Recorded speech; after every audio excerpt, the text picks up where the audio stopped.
The Imam in the masjid said, you need to praise the cooking of your wife, just like I said now. So the man went home and he had this meal and he was looking at it and looking at his wife and smiling and all happy, mashallah, and excited and everything. And when he finished, he says, oh, it was awesome. And the wife says, what? I've been cooking for you for 21 years, you never said that. Today when the food came from the neighbor,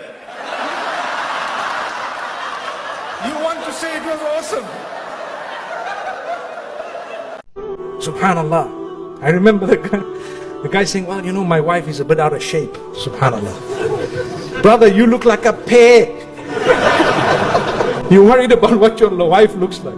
You're worried about what you look like. It's like the guy telling his wife, you know what? Your belly's a bit big. She says, I know. I'm about to be a mother. What about yours? It's big as well. He says, well, I'm about to be a father.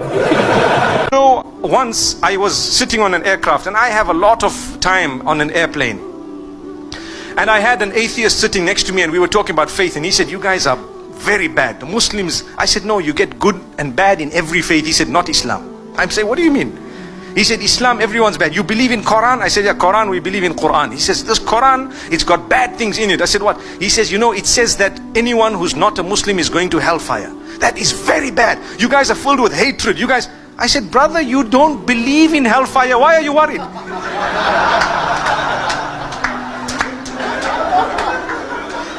That's the irony. Atheist, he doesn't believe in the hereafter. And he's telling me we are bad because we believe everyone's going to hell. I said, by the way, the Christians believe the same, the Jews believe the same, the Hindus believe the same, and most other faiths believe the same. What about them? He said, no, but they don't have a Quran. I said, okay, this is a bigot. This is a person who really doesn't know. He is so uneducated. The Arabic language is extremely important. We start with alif, we move to ba, ta, tha. Once you get to tha, then you've got to go to the gym. One day, may Allah grant this man Jannah, he passed away, one of the imams in one of the masajid back at home in South Africa. The imam was slightly late for Salatul Fajr. Slightly late, a few minutes. Now you know what happens with the imams? Normally you have the people behind, they're all, hey, you late, you late. He got up, he said, brothers, don't pick on me. I was engaged in another act of worship. He says, I've come from ibadah to ibadah. It's a fact. And you know what? Those who understood knew what he was saying. And he said it. And nobody dared say a word. From that day, he was the hero of all the youngsters. They said, the man is old, but he's not cold. Allah grant us each. We're talking of a happy family. Man, his surname was Singh. Okay. He was resting in a park. Because when you rest on the bench in a park, what happens is you take up more than one space, you know. So one person came to him and told him, are you relaxing? Now he thought, this man is asking me, is your name Relax and your surname Singh? You know, are you relaxing? He says, no sir, I am Dilip Singh. And here comes another man. He says, are you relaxing? Within a minute, another man, are you relaxing? He says, no sir, I am Dilip Singh. And a third man, are you relaxing? He says, no sir, I am Dilip Singh. So he decided, like I told you, no patience. He got up and he walked away. So he walked right to the other side of the park and he saw another man. He saw another man lying down. And he said, this might be the one. So he tells him, are you relaxing? He says, yes. He says, they're looking for you on the other side. Man, his wife tells him, listen, you know what, you have to tell me, you have to swear that you're going to be honest with me. He says, okay, I'm honest. Describe your love for me. So the man says, he thinks for a moment and he says, you know what, you are like my SIM card, I'm like the phone, you know. Without you, I'm nothing. You know that. Wow. So the woman goes back so happy and delighted. Wow, I'm so happy. It's the sweetest, most romantic thing I've ever heard. Imagine, without a SIM card, what is a phone? So then he walks out, and as he's walking out, he said, and she's saying, wow, most romantic word I've ever heard. He says, she doesn't know my phone has a quad SIM. Allah protect us. You have a father, he becomes a father-in-law. You have a son, he becomes a son-in-law.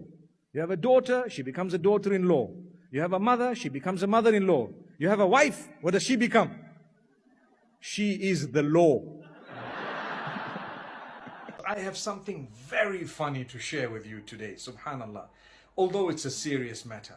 So there's this sister in a country I'm not going to mention.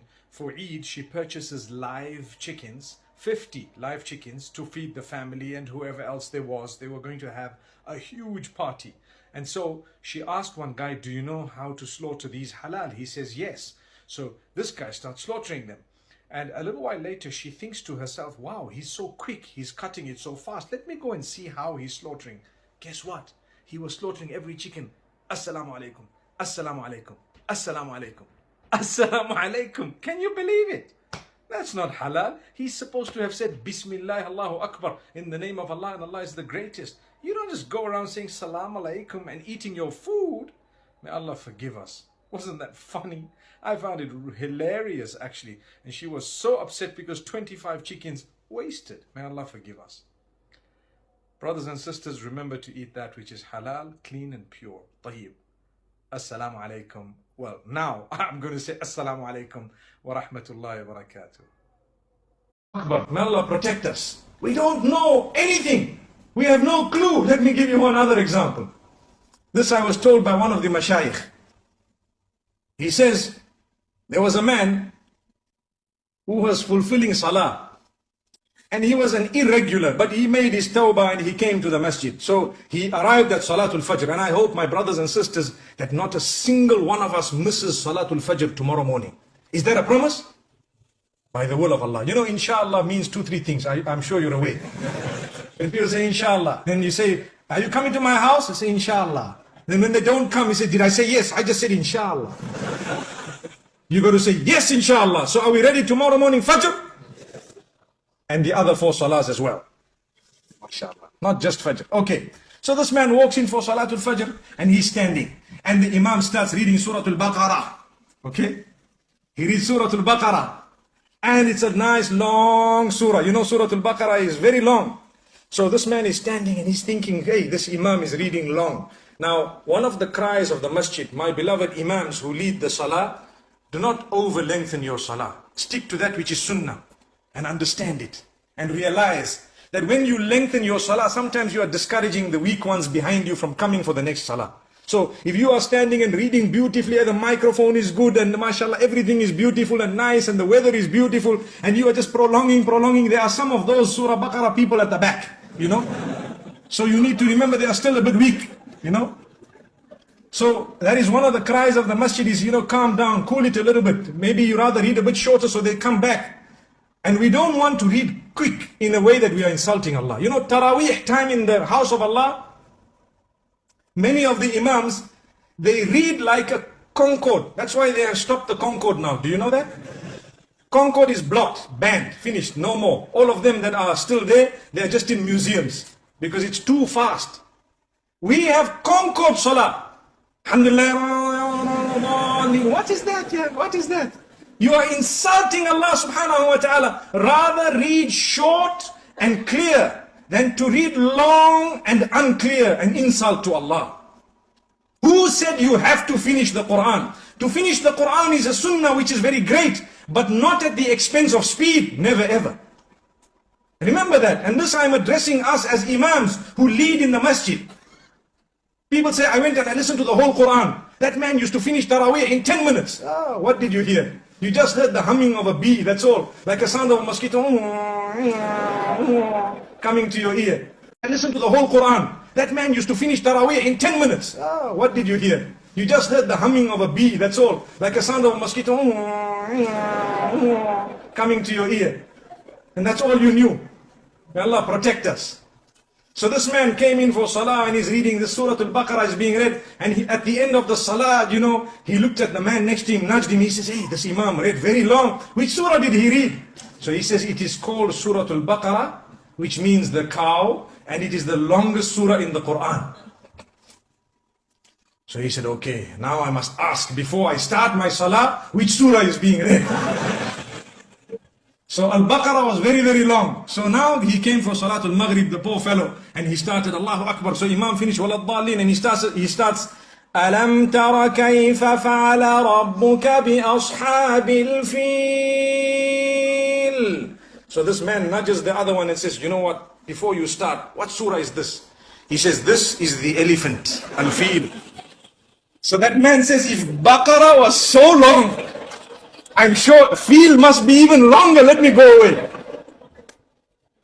My brothers and sisters, remember, this is the attitude and mentality of some of the public, because they are weak. So he says, no, this is one of the shortest surahs in the Quran. The reason I'm saying this, many reasons, there are many benefits for all of us, but one of them is, we have not yet made an effort to know the surahs and their meanings. That is why we do not achieve the sweetness within the salah. I have had occasions where I have led personally some long salawat of Salatul Fajr, and some people have come to me and told me, Sheikh, you should have read even longer, the meaning was so powerful. Subhanallah, that is the type of statement we need. But we don't know the meaning, we're not bothered.